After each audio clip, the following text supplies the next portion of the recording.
Welcome, curious minds, to another deep dive.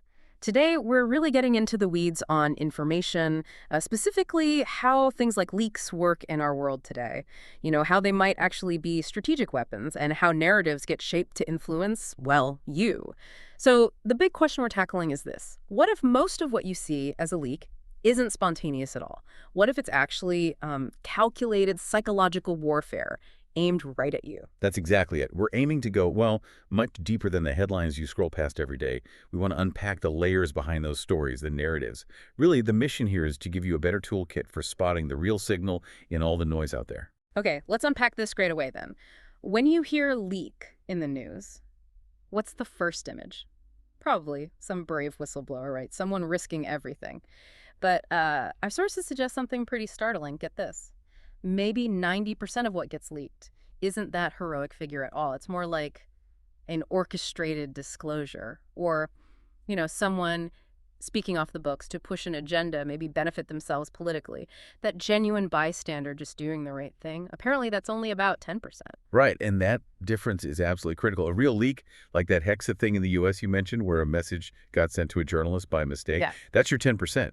But the vast majority, that's intentional release. Yeah. When you think about secure apps like WhatsApp, nobody sees those messages unless one of the people in the chat chooses to share it, right? Yeah. So it becomes an information, well, a power play, an information warfare move. So knowing that, how does that change how you might look at the news headlines you see every day? Makes you think, doesn't it? That feeling of genuine surprise maybe isn't always warranted. It just shows how easily influenced we can be and how fast things move on. Remember the Trump-Elon spat or even that Hexeth leak. Huge news one minute and then basically forgotten the next week. The news cycle just churns. Okay, so if these leaks or disclosures are so common and often planned, it leads to the next question, right? How effective is this stuff? Information warfare, is it niche or is it everywhere? Oh, it's absolutely rampant. And the main reason, it's cheap. It's by far the most economical form of warfare. You compare the cost to traditional military action or even sophisticated cyber attacks and intelligence gathering. Information warfare gives you a lot of bang for your buck, so to speak. The investment is way lower, but the potential impact, huge. It works like a ripple effect. Like dropping a small pebble in a pond. You just need a little bit of directed information, one story dropped in the right place, and then others pick it up, they add their own spin, their own bias. It's like that old telephone game, remember? Ha, yeah, the telephone game. Exactly. The story changes as it goes. You don't need to control the whole thing. Just that initial pebble can create massive waves. And what's really interesting, I think, is how language plays into this. For most of us listening in English, our view of this is shaped by English language sources. But the same event, the same core facts, can be spun completely differently in Arabic or Russian or Mandarin, cultivated just for those audiences. Precisely. It's like each language community has its own separate information war going on. Yeah. Wow. And that's where AI gets really interesting in the future. Imagine immediate, perfect translation across all languages. That has huge upsides and potentially huge downsides, too. You already see the groundwork for this. Think about how organizations like USI or various NGOs reportedly operate. Sources suggest they influence thinking, not by shouting from one big platform, but by investing in local journalists, local media outlets, like reports indicated happen in Ukraine and other places. They disseminate specific narratives right down at the community level. It's quite sophisticated. Okay, let's dig a bit deeper into the mechanics then. You mentioned messaging and narrative. What's the actual difference? It sounds important for understanding how this all works. It really is key. So messaging, that's the initial thing you put out there, the statement, the story. Okay. And it always has an emotional hook. Things like children are dying in Gaza or mothers watching their sons die in Ukraine. These hit you emotionally, right? Right. Now, the narrative. That's the logical story people build after they have that emotional reaction. They hear the message, feel something, and then they construct a story around it. That's the narrative, and that's what spreads. And here's the tricky part. Once you put the message out, controlling the narrative that spins off from it, that's incredibly hard, which actually is why information warfare is so cheap. You only need a few people to craft those initial emotional messages. The narratives then just evolve, often in ways you didn't fully intend. And we see this with some really tough examples, don't we? Our sources pointed out how, say, supporting Gaza can get twisted into supporting Hamas, even if they're very different things. Or, criticizing the actions of the Israeli state gets labeled as being anti-Semitic. How do those narratives become so sticky and powerful? Yeah, they do become incredibly powerful. And the reason they work so well is, well, Because humans are pretty predictable, fundamentally. Think about it. A message about children, a parent will react differently than a non-parent, but the message still hits both groups, just maybe in different ways. Yeah. That predictability is what gets exploited. Which leads us to this idea of signal versus noise. The signal, that's the original message you intended to send. The noise, that's everything else, all the opinions, the arguments, the chatter, the different takes that erupt because of that initial signal. Wow. So for counterintelligence folks like the FBI or NSA, trying to find that original signal within all that noise must be insanely difficult, especially on social media. I mean, look at the 2016-2020 U.S. elections trying to sort real people from bots or accounts just spreading disinformation. Yeah. It's a nightmare. It's incredibly challenging. And looking forward, AI won't just be used to find this signal. It'll be used to create more signals Yeah. and more noise. It's going to make the future of information warfare, well, even more complex. Fascinating, but complex. Okay, we've talked about how information shapes everyday perceptions, shapes narratives. But let's shift gears slightly. What happens when these power plays involve the absolute highest stakes? I'm talking nuclear weapons. This is where it gets really interesting and, frankly, a bit scary. Yeah, it is. Look, based on my background in military and intelligence circles, the absolute bottom line is this. Nobody wants to use a nuclear weapon.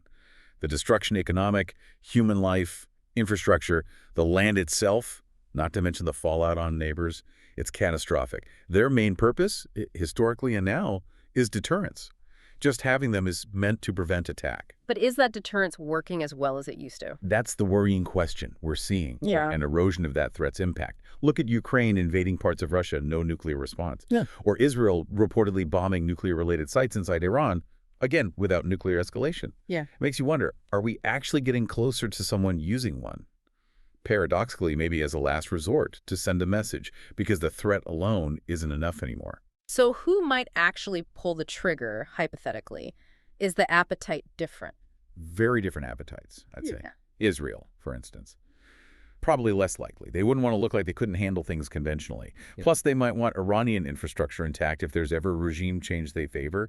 Iran, on the other hand, they might see a limited use, maybe a small tactical nuke, delivered covertly, perhaps even by truck into another country. Like where? Well, maybe a pro-Israeli state, or even Israel itself. They might see that as their only real option left, if pushed too far. But delivery is key here. It's one thing to have a warhead, it's another to have a reliable way to deliver it. And it's yet another thing to successfully get it there. Look at North Korea's missile tests, lots of failures. Capability isn't the same as successful execution. And the fallout, I mean, the political fallout would depend hugely on who used it, right? Absolutely. If Iran uses a nuke, the world likely wakes up with a jolt, thinking, oh crap, we really shouldn't push nuclear-armed states too far, a terrifying realization. Yeah. But if Israel uses one, you'd probably see the whole world turn on them, saying, why nuke a country that's weaker that you already dominate militarily? The condemnation would be immense. Okay, quick practical question. Sure. For listeners maybe worried about radiation, is the main risk from the weapons themselves? Actually, less so from the weapons. Modern nuclear weapons are generally solid-state, designed to contain the radioactive material until detonation. The bigger risk for widespread lingering radiation leaks usually comes from attacking or damaging nuclear reactors. Gotcha. And think about alternative targets, too. Instead of hitting Israel directly, maybe Iran targets, say, Abu Dhabi or somewhere in the UAE. Easier to smuggle something in, perhaps? They're pro-Western, have U.S. military links. It's a way to pressure the U.S. by hitting an ally without directly attacking America. Plus, there's the plausible deniability angle. What if a group like Hamas or Hezbollah was used to deliver it? Iran could try to deny direct involvement.